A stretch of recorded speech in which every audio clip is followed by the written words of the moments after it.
Yo, what's up everybody? It's David Brodeur AKA Brilly, and today I'm really excited to show you and talk more about mixed materials inside of Octane. Now, what I really love about mixed materials is that you don't need to be a master at creating materials to get now some really elaborate and way more detailed materials on your objects. So I'm going to show you how to utilize the power of mixed materials really easily to get really cool looks and to give a little bit more substance to the materials that you're creating. So we'll just break down this scene that I have up right now, and then we'll go in and we'll start making some mixed materials of our own, and I'll show you how simple and effective this technique really is and how it can elevate your materials and whatever it is that you're creating.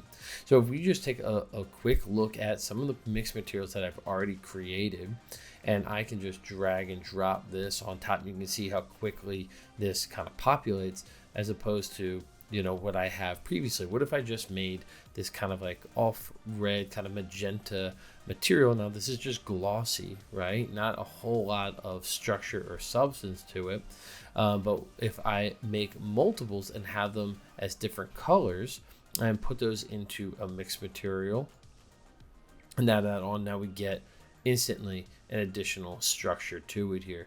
And you'll see in the mixed material here, we're just using a chrome kind of brushed aluminum look and then that glossy magenta material.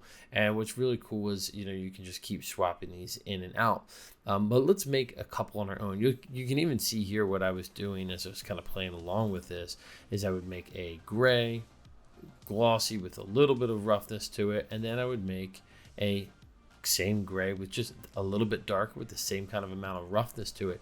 Even if I were to make, and let's utilize these two grays that we were just looking at. So let's go and create a mixed material. And so, like I said, it's the same exact material. One's just a little bit darker gray than the other one. And if we open up that mixed material, drop the dark gray in here, and drop the light gray in here, well, at first it's just going to blend these via a float texture, 0 being 100% the lighter gray and 1 being 100% the darker gray. We don't want the float texture here though, so instead what I'm going to do is I'm going to go to C4D Octane and I'm going to use an image texture to separate these here. So now I can use a black and white image texture, and that will separate the lighter gray from the darker gray. So let's locate an image.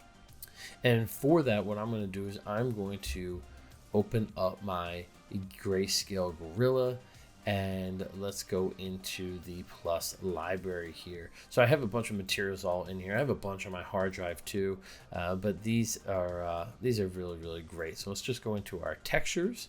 And wherever you want to download these, you can even buy these on lots of stock image sites. You can find these online. You can take your own and just make them black and white. I'm going to utilize some of these awesome ones from the Grayscale Gorilla Pack. And while we're doing this, just so we can see it in real time here while we're building this, let's take this new mixed material here and let's place it onto the surface of these cubes. So all on the ground cubes here, let's add that, and even on the wall. Where's that wall? Right here. Boop. So we'll just kind of see them all come to life. All right, so right now, remember, we're just seeing one flat gray material, but let's start populating some of the images into this. So I'll just grab one of these crusts. It doesn't really matter. I'll just drop it in. And you'll see instantly how this gives just a little bit more substance. Now, these gray materials are very close together, but just some separation here gives a little bit more visual interest. And something I'd really push everyone to start doing is exactly this. This will really start to increase the viewability of your art, right? And so give it just a little bit more substance to it than just being a flat material. Let's just try a different one. Let's see if in scratches, right? Let's throw some scratches in here. Let's see what that looks and translates to. Again, these are really, really subtle. We can come in here, we can invert this if you want it to go the opposite way, now the darker, and you can see just these little bit of scratch details that are happening on the surface. Now, where again, it's still almost a solid gray, but there's a little bit of substance to this. All right, cool. Let's close out of this for just a moment here. Pause this render and let's go over into a new scene. So this scene is fairly simple, and let's make a couple more, but let's make these completely from scratch. We may update our lighting depending on the materials that we're making, but I just want to show you how simple and easy this really is here.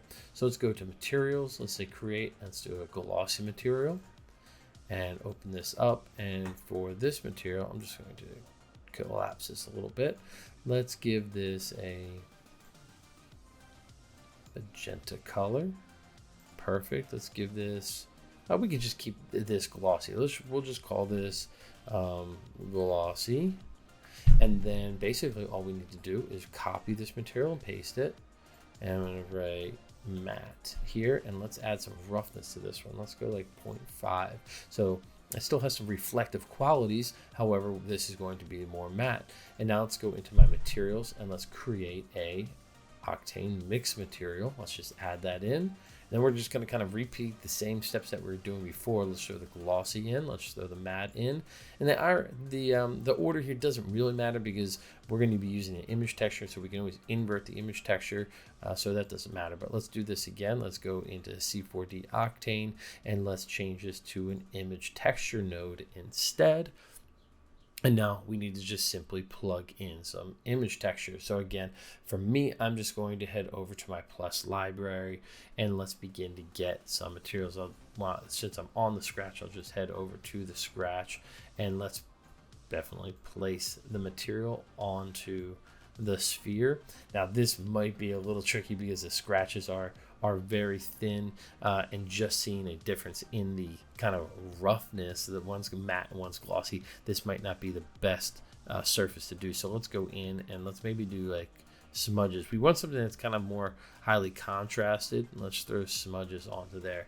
Let's see if we can tell that one. Not so much, but a lot of this might end up having to do with a little bit of the lighting. I can see a little bit happening on the edge, but not a whole lot from anywhere else. So let's push this a little bit further, so maybe I can save from having to do a whole update to the lighting, although I don't mind doing that. But let's go into the matte material and let's just make this a little bit lighter of a magenta. So now you can start to see more of the difference there.